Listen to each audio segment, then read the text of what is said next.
జగన్మోహన్ రెడ్డి గారికి సంబంధించిన సెక్యూరిటీ మీద నిన్న డైరెక్ట్గా జగన్మోహన్ రెడ్డి గారే మాట్లాడారు. చంద్రబాబు నాయుడికి 3 ఉన్నప్పుడు జెడ్+ సెక్యూరిటీ ఇస్తారు, లేదంటే ఇవ్వరు, మేమేమో కేంద్రానికి వెళ్ళి మాట్లాడాల్సి చెప్పేసిన పరిస్థితి ఉంది, వాళ్ళేమో రాష్ట్ర ప్రభుత్వానికి సంబంధించి పరిధిలో ఉంటుంది, అది వాళ్ళు చూడండి అని చెప్పేసి చెప్తున్నారు.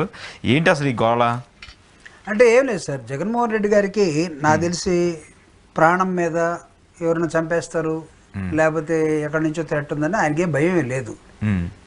ఎందుకంటే ఓదార్పేత రాజశేఖర రెడ్డి గారి మరణానంతరం ఆయనకి ఆ టైంలో వచ్చినటువంటి వార్నింగ్స్ కానీ ఆయన జనంలోకి వెళ్ళినప్పుడు జరిగినట్టు తీరు కానీ ప్రధానికి నేను సాక్ష్యం. అవును, మీరు అన్నారు కదా, అటు కౌన్సిల్ నుంచి ఒక ఎమ్మెల్సీగా బయటకు వచ్చి మొట్టమొదటి వ్యక్తిగా జగన్ తోటి నడిచినటువంటి వ్యక్తిని నేను. అప్పటికి మాకు కూడా కొన్ని అనుమానాలు ఉన్నాయి, ఎక్కడన్నా ఏమైనా జనంలోకి వెళ్ళినప్పుడు ఏమైనా జరుగుతుందని చాలా జాగ్రత్తగా మేము వాచ్ చేసుకుంటూ వెళ్ళిపోయాం.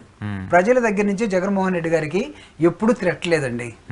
ప్రజలు ఆయన్ని ఒక ఎక్సలెంట్ బాయ్గా చూసుకుంటారు. ప్రజలు ఆయన్ని చాలా భద్రంగా చాలా ప్రేమిస్తూ పోతూ ఉంటారు. అయితే థ్రెట్ వేరే మార్గాల్లో రావచ్చు, రాకుండా ఉండదు. అంటే వాళ్ళకి ఇంటెలిజెన్స్ రిపోర్ట్ లేకుండా సెంట్రల్ గవర్నమెంట్ కానీ సెంట్రల్ ఏజెన్సీ కానీ జస్ట్ లైక్ దట్ ఉండవు. ఎందుకు చెప్తున్నారంటే మస్ట్ వెరీ కేర్ఫుల్ అని చెప్తున్నారు. ఈ థ్రెట్ అనేది ప్రభుత్వం దగ్గర నుంచి కూడా ఉండొచ్చు, వేరే రూపంలో, ప్రభుత్వ కుట్రలు అంటాం మనం, ఆ రూపంలో ఉండొచ్చు, లేకపోతే ఏదైనా గ్యాంగుల రూపంలో కూడా ఉండొచ్చు. గ్యాంగుల రూపంలో ప్రేమించే వాళ్ళు ఎంతమంది ఉంటారో ద్వేషించే వాళ్ళు కూడా అంతమంది ఉంటారు కదా. అంతమంది లేకపోయినా కొంత కాసుకొని తిరుగుతారు. జగన్మోహన్ రెడ్డి గారు ఇప్పుడు బయట ఒక సమస్య మీద బయటకు వస్తున్నాడంటే పుట్టలుగా జనాలు బయటకు వస్తున్నారు. వాళ్ళందరూ వైఎస్ఆర్ కాంగ్రెస్ పార్టీ వాళ్ళ కార్యకర్తలు అనుకుంటే దానిలో 10% మాత్రమే మా వాళ్ళని నేను భావిస్తున్నా ప్రత్యేకంగా. అది ఎవరు 90%?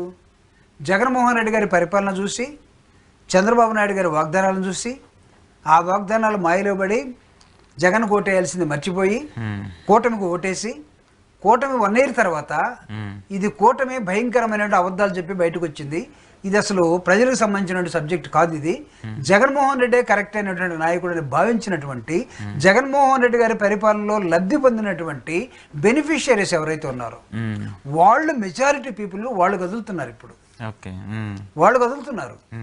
ఎందుకంటే పొదిల్లో జగన్మోహన్ రెడ్డి గారు టొబాకో అక్కడ ఉన్నటువంటి గిట్టుబాటు ధర కోసం వస్తే ఊళ్ళలోంచి పొలాల్లో నుంచి జనం ఆటోమేటిక్గా మా ప్రకాశం జిల్లా ఇన్ఛార్జ్ శివప్రసాద్ రెడ్డి గారు ఒకళ్ళు జనం ఎక్కడి నుంచో వస్తున్నారు పాపం, వాళ్ళు కాస్త ఒక వెహికల్ అన్నా పెట్టండి, లేకపోతే వాళ్ళు ఇచ్చినప్పుడు భోజనం అన్నా పెట్టండి అంటే, వెహికల్ కోసం ఒకళ్ళు 5,000 అవసరం అయితే మీరు ఒక చిన్న టిప్పర్ పెట్టుకున్నామంటే ఆ ఊర్లో ఉన్నటువంటి జగన్ గారి అభిమానులు, పార్టీ అభిమానులు ఆ 5,000 రూపాయలు వెనక్కి పంపించేసారండి.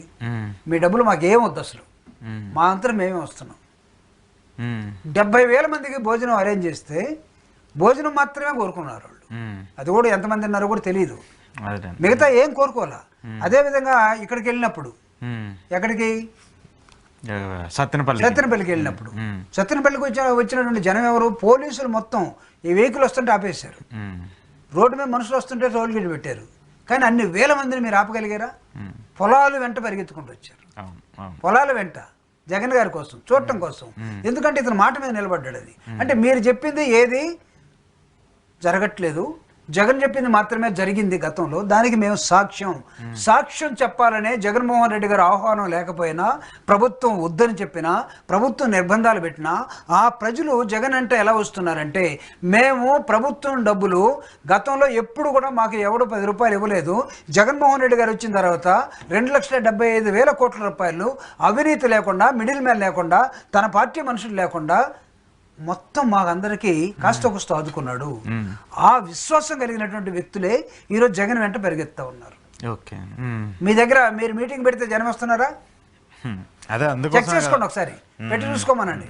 అటు జనసేన కానీ, ఇంక్లూడింగ్ బీజేపీని కానీ, తెలుగుదేశాన్ని కానీ మీరు తోలకుండా, ప్రభుత్వాన్ని వాడకుండా, ఏది డ్వాక్రా మహిళలు ఈ బ్యాచ్ కాకుండా మీరు ఒకసారి పెట్టుకు చూసుకోండి. జగన్మోహన్ రెడ్డి గారికి మీరు ఇచ్చిన పర్మిషన్ ఎంత? 3 వెహికల్స్, 100 మంది వెహికల్. 500 మంది అంటారు, 100 మంది అంటారు, వాళ్ళు లిటరల్లీ 100 మందే. కానీ 5,000 మంది పోలీసులు భద్రతకు వచ్చారు. అంటే దాని అర్థం ఏంటి మీకు? జగన్ వెనకాలలో దాదాపు 1,00,000 మంది వస్తారంటేనే కదా 5,000 మంది పోలీసులు వచ్చింది. 1,00,000 మంది వచ్చే నాయకుడు, ప్రతిపక్ష నాయకుడు ప్రజల తరఫున పోతా ఉంటే మీరు ఆంక్షలు పెట్టాల్సిన అవసరం ఏంటి? ఆయన నిర్బంధించాల్సిన అవసరం ఏంటి? ప్రజలకి మీరు చెక్ పోస్టులు పెట్టాల్సిన అవసరం ఏంటి? గ్రామాల దగ్గర మీరు పోలీసులు పెట్టాల్సిన అవసరం ఏంటి? అంటే మీరు నిర్బంధంలోకి వెళ్తున్న నిర్బంధాన్ని ఛేదించుకొని వస్తున్నటువంటి ప్రజాభిమానమే జగన్మోహన్ రెడ్డి గారి పోరాటం. ఓకే. జగన్మోహన్ రెడ్డి గారికి ప్రజల తరపున ప్రజల నుంచి ఎక్కడి నుంచి ప్రాబ్లం ఉండదు. నేను చెప్తాను, రాసుకోండి. ఒకవేళ థ్రెట్ ఏమైనా వచ్చిందంటే అది ఎక్కడో కుట్ర జరిగి ఉండాలి. ఆ కుట్రకి కారణాలు ఎవరో కూడా ఏమైనా జరిగితే అప్పుడు తెలుస్తూ ఉంది. కాబట్టి ఇప్పుడు మేము జగన్మోహన్ రెడ్డి గారు ఎక్కడైనా ఏదైనా జరుగుద్దని భయపడిపోయి అంత పిరికివాడు కాదు.